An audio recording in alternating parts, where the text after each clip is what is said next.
नीट परीक्षेतले गैरप्रकार टाळण्यासाठी आता लष्कर मैदानात. केंद्र सरकारचा ऐतिहासिक निर्णय. परीक्षा केंद्रांवर पेपर पोहोचवण्यासाठी थेट वायुदलाची मदत घेणार.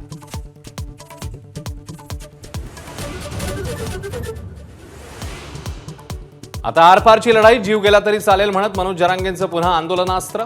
मराठा आरक्षणासाठी 30 मे पासून आमरण उपोषणाचा एल्गार. तर प्रसाद लाड उद्या पुन्हा एकदा जरांगेंची भेट घेणार.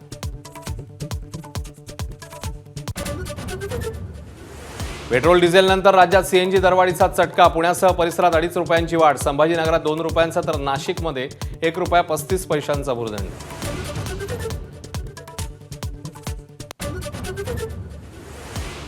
हिंगोलीमध्ये आरोग्य केंद्रातल्या हलगर्जीपणासमोर डिझेल नसल्याचं कारण देत गर्भवतीला अँब्युलन्स सेवा देण्यास नकार. नातेवाईकांचा आरोप. नवजात बाळ दगावलं. कठोर कारवाईची मागणी.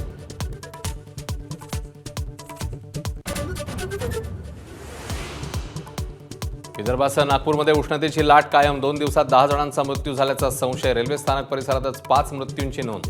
45 पार तापमानामुळे नागरिक त्रस्त. ठाणे विधान परिषद निवडणुकीत हितेंद्र ठाकूरांची बविया डिमांडमध्ये. 70 मतांना बाजूने वळवण्यासाठी भाजप शिवसेना दोघांचीही चढाओढ.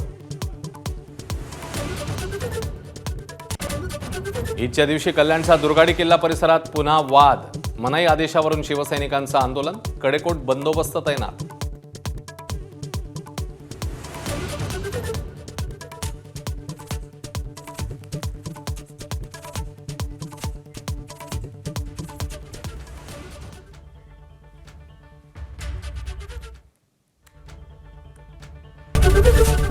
एबीपी माझा, उघडा डोळे बघा नीट.